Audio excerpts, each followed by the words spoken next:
ഇവനൊക്കെ എന്തോന്ന് കാണിക്കണത്? പുരോഹിതനാണ്, പറ്റത്തില്ലെങ്കിൽ പോയി കല്യാണം കഴിച്ച് ജീവിക്കണം. ആരും നിർബന്ധിക്കുന്നില്ലല്ലോ, ആരും പുറകെ പോകുന്നില്ലല്ലോ. ഈ പെൺകുട്ടിയെ ഈ ഭർത്താവിൽ നിന്നും അകറ്റുകയും ഈ പെൺകുട്ടിയെ ഇയാൾ പിടിച്ച് അണയ്ക്കുകയും ചെയ്തു. ഈ അച്ഛൻ്റെ മുമ്പിൽ പോയിട്ടാണ് കുമ്പസാരമൊക്കെ പറയുന്നത് അല്ലേ? എനിക്ക് തോന്നുന്നത് ഇവള് കുമ്പസാരിക്കാൻ പോകുന്നതല്ല, അവിടെ ഇവരുടെ കാര്യങ്ങൾ ഷെയർ ചെയ്യാൻ പോവാ. അയ്യോ എനിക്ക് പേടിയാണ്, പേടിയാണ്.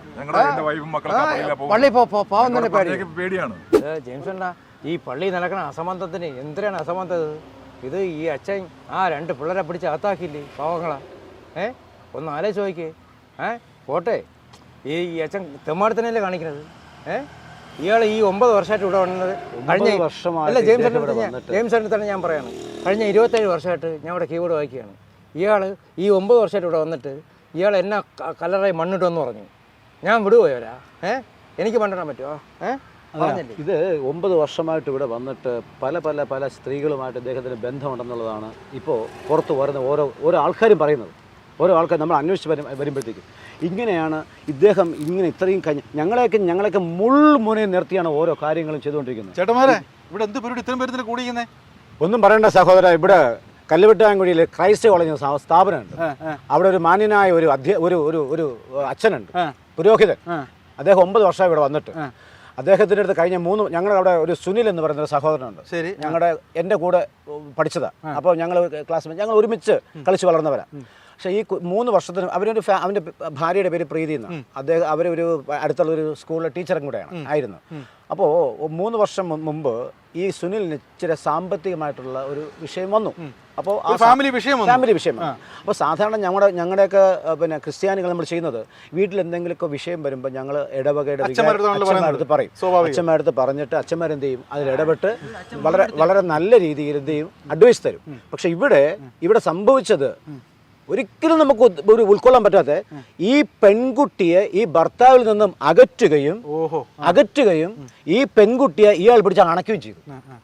അപ്പോൾ ഒരു കുടുംബം തകർന്ന് തരിപ്പണമായി. അതിൻ്റെ പിന്നിൽ എന്തോ CCTVയുടെ സംഭവങ്ങളൊക്കെ അവിടുത്തെ ഓപ്പറേറ്റർമാരോ വേറെ ആരൊക്കെ എടുത്തെന്ന് പറഞ്ഞിട്ട് അവിടെ ഈ പെൺകുട്ടിയുടെ, ഈ പ്രീതി എന്ന് പറയുന്ന ഈ പെൺകുട്ടിയുടെ ഒരു ഭർത്താവിൻ്റെ സഹോദരിയുടെ മോൾ അവിടെ എന്തോ അവരുടെ അവിഹിത ബന്ധങ്ങളെന്നൊക്കെയാണ് പറയുന്നത്. അതിന് തെളിവുണ്ടെന്നൊക്കെയാണ് പറയുന്നത്. പക്ഷെ ഇനി ഉണ്ടല്ലേ എന്ന് പറഞ്ഞാൽ ഈ കുടുംബ പ്രശ്നം സോൾവ് ചെയ്യാൻ ചെന്ന ആളുടെ ഭാര്യയുമായിട്ടുള്ള ബന്ധമാണ് വന്നേക്കുന്നത്. അത് വിശ്വസിച്ച് പിന്നെ കോടതി കൊടുത്തിട്ടുണ്ടെന്ന് പറഞ്ഞിട്ടുണ്ട്. ഞങ്ങൾ കണ്ടിട്ടില്ല, പോലീസിൽ കോടതി കൊടുത്തിട്ടുണ്ട്. അതെല്ലാം റെക്കോർഡ് ചെയ്ത് പിന്നെ എടുത്തിട്ട് ഒരു തവണ ഏൽപ്പിച്ചിട്ടുണ്ടെന്ന് പറഞ്ഞു. തകർന്നു. അവർ മാനസികമായിട്ട് ഭയങ്കരമായിട്ട് ബുദ്ധിമുട്ടിയിരിക്കുകയാണ്. 2 ദിവസം ഞാൻ കോടതി പോയിരുന്നു. കോടതി പോയി അവർ ഈ ഒരു കൊച്ചാണെങ്കിൽ കല്യാണം കഴിച്ച കൊച്ചാണ്.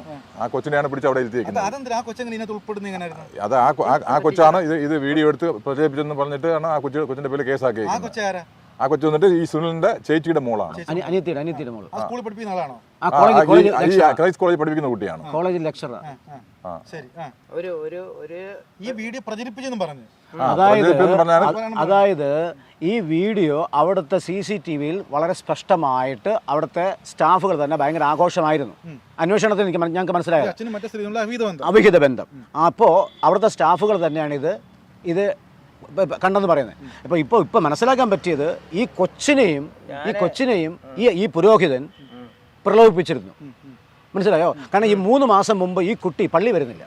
അപ്പോൾ ഞങ്ങൾ അന്വേഷിച്ചപ്പോഴത്തേക്കും അവർക്ക് താല്പര്യമില്ല. കാരണം ഇവിടെ ഈ 2 സഭകളായതുകൊണ്ട് അവിടുത്തെ എന്തോ മിസ്റ്റേക്ക് ആണെന്ന് വിചാരിച്ചു.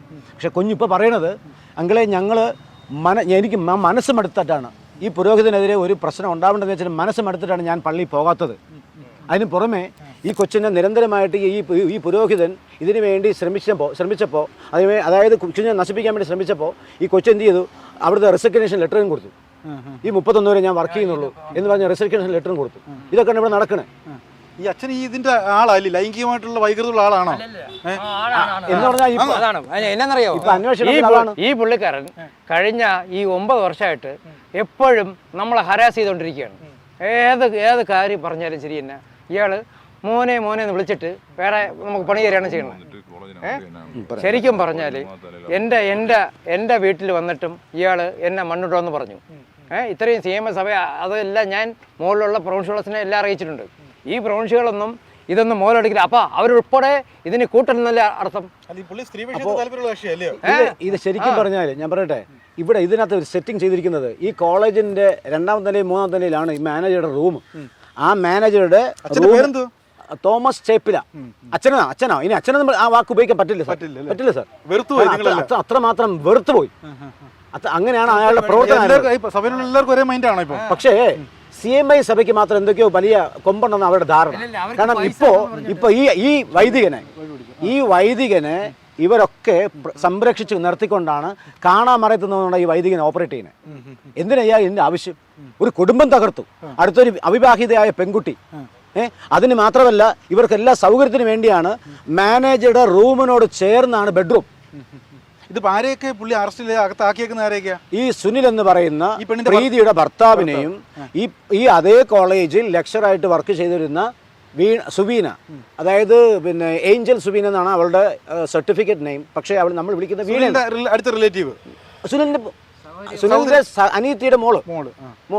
ഇത് ഈ വിഷ്വൽ പുറത്താക്കി എന്ന് പറഞ്ഞ കാരണത്താൽ ഈ വിഷ്വൽ അവർ പുറത്താക്കി. പക്ഷേ ഇദ്ദേഹത്തിന് ഇപ്പൊ എത്ര തെറ്റ് കാണിച്ചാലും പല നാൾ ചെയ്യും കള്ളം ഒരു നാൾ പിടിക്കപ്പെടുമെന്ന് പറയുന്നത് പഴമക്കാർ പറഞ്ഞിട്ടുള്ളത് സത്യമാണ്. ഇദ്ദേഹത്തിന്റെ ബ്രെയിൻ ഉപയോഗിച്ച് ഇദ്ദേഹം വക്കീലും കൂടിയാ. ഈ വക്കീൽ ബുദ്ധി ഉപയോഗിച്ച്, കുരുട്ട് ബുദ്ധി ഉപയോഗിച്ചിട്ട് ഇത്രയൊക്കെ ചെയ്തതിന് ശേഷവും ഇത് ദൈവം, പരമശക്തനായ ദൈവം പുറത്തു കൊണ്ടുവന്നതായി ഈ വിഷയം. ഇയാൾ ഈ കഴിഞ്ഞ 4-5 വർഷമായിട്ട് ഈ പ്രീതിയുമായിട്ട് ബന്ധപ്പെടുന്നതിന് മുമ്പായിട്ട് വേറൊരു ലേഡിയുമായിട്ട് ബന്ധപ്പെടുന്നുള്ളത് ഇപ്പൊ നാട്ടുകാരെ പറഞ്ഞാൽ ഞങ്ങൾ അറിയണേ. പക്ഷേ അച്ഛൻ പുറത്തുമാണ്, അവരകത്തുമാണ്.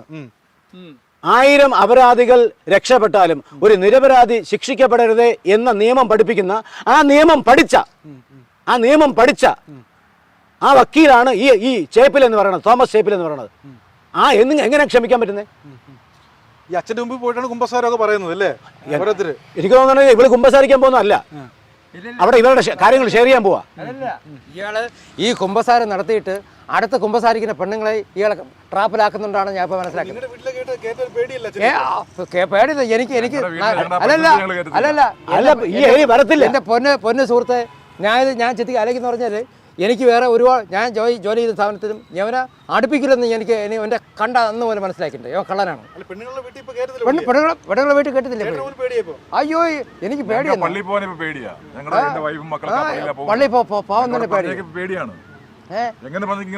അതൊന്നും ഇവിടെ പറ്റത്തില്ല. ഇവനൊക്കെ എന്തോന്ന് കാണിക്കണത്? പുരോഹിതനാണ്, പറ്റത്തില്ലെങ്കിൽ പോയി കല്യാണം കഴിച്ച് ജീവിക്കണം. ആരും നിർബന്ധിക്കുന്നില്ലല്ലോ, ആരും പുറകെ പോകുന്നില്ലല്ലോ. ഇപ്പൊ ഇന്ന് 5-6 ദിവസമായി. 2 പേര് തെറ്റ് ചെയ്തവര് മാന്യനായിട്ട് പുറത്ത്. അവൻ AC കിടക്കണേ, ഇവര് വെളിയും കിടക്കണം. അവര് ഈ തെറ്റ് ചെയ്ത ആള് AC കിടക്കണേ, അവര് ജയിലിനകത്ത് കിടക്കണം. ഞങ്ങളുടെ ഉദ്ദേശം ശക്തമായിട്ട് ഈ നിരപരാധികളുടെ സത്യസന്ധമായിട്ടുള്ള കാര്യം പുറത്തു കൊണ്ടുവരും. ആര് തെറ്റ് ചെയ്താലും ശിക്ഷിക്കപ്പെടണം.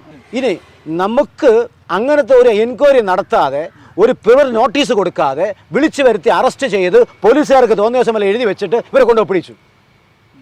എന്ത് നാട്ടുകാരപ്പ ഇത് നടക്കണേ? ഇതെന്ത് നടക്കണം ഈ സംഭവം?